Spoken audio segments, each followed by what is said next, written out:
Hi there folks, Borislav247 here with another Days Gone Horde video.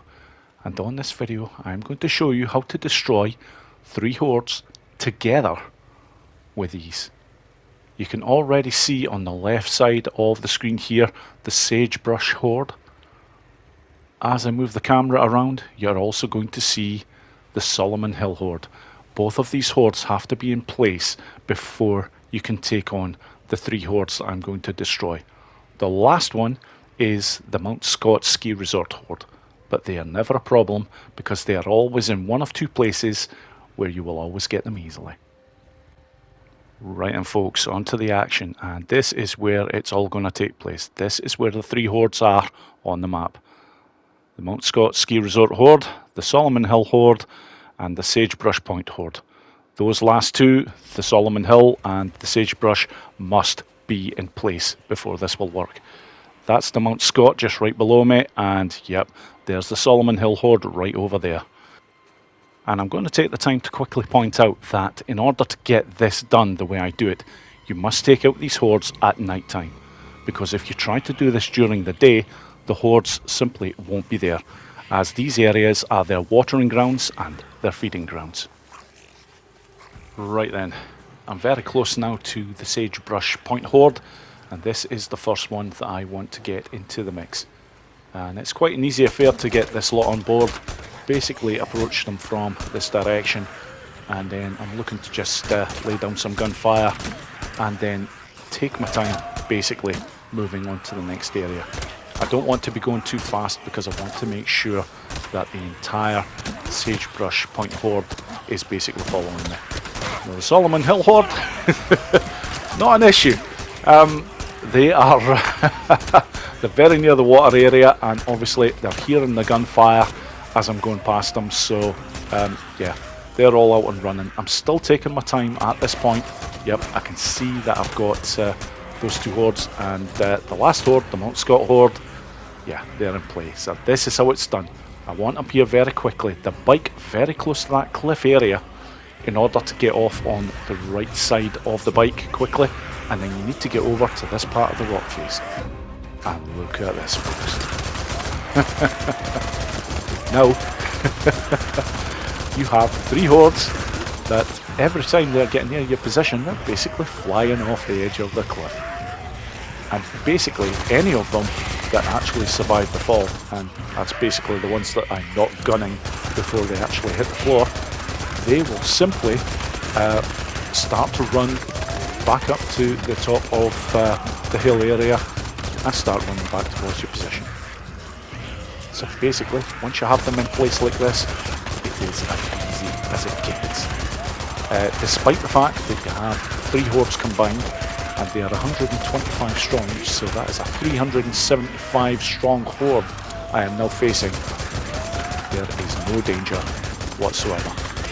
Now, I can't stress this enough. If you happen to be on any other part of the rock and try and do this, or if you are basically near where the bike is parked, you will come undone trying to take them out, because of their numbers, they will use the World War Z style tactics in order to get to your position, and they will get to your position. But by doing it this way, folks, there is no danger. And it's really a rather surreal way of taking out this horde as well, because look at the view you get. This really is insane, but it is an absolute perfect way in order to take out 3 hordes.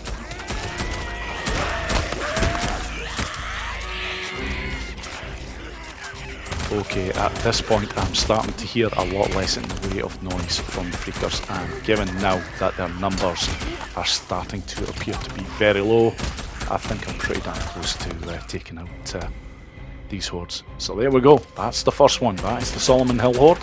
That was the second horde that I picked up. The Sagebrush horde, that is the one that was furthest away. So now I know guaranteed I'm definitely going to get all 3 hordes here, because the last one is the Mount Scott ski resort horde. And there we go. Fantastic. Now then, this isn't the end of the video here. I actually have another run to show that involves the same 3 hordes taken out in a completely different way. And thanks to this, I have to go to a gent by the name of Simon Lee, who's given me quite a lot of information in the past. I felt it only right, especially as Simon got me onto this idea by first showing me his method. Although I have come up with this one, it's only fair to show Simon's because it's also a very good way. So here is run number 2, folks. Right then, on to Simon Lee's method. This again involves the Sagebrush Point Horde, which I can see over there, and the Solomon Hill Horde. They both need to be in place before you can attempt to take on these 3 hordes.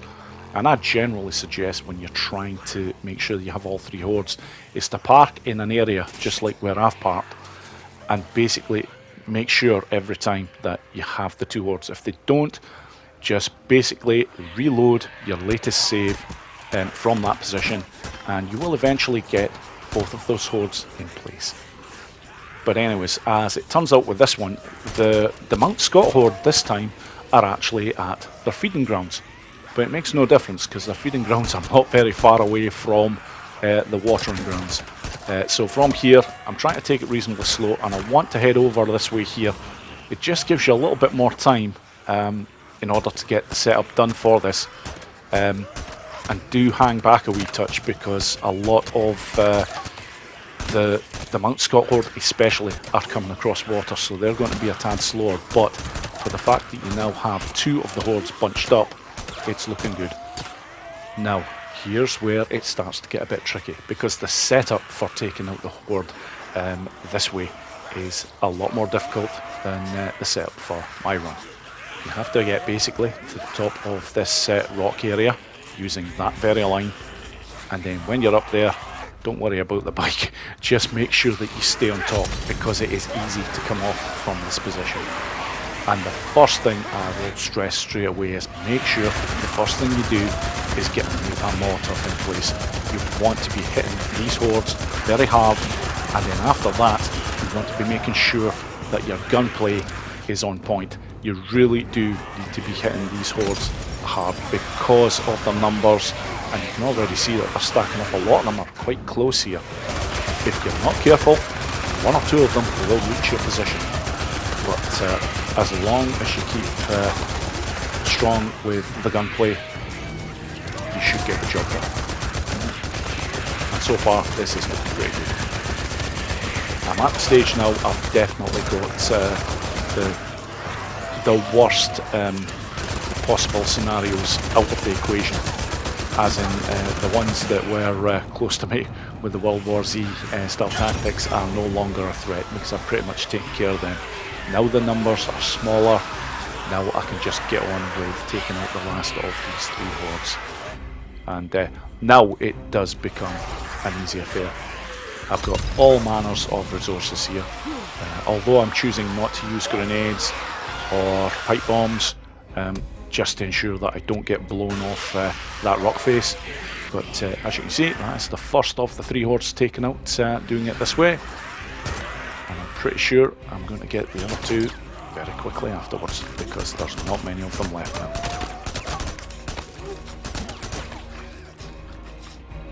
Yeah, I do have the luxury of survival vision, so I can see what I am looking at.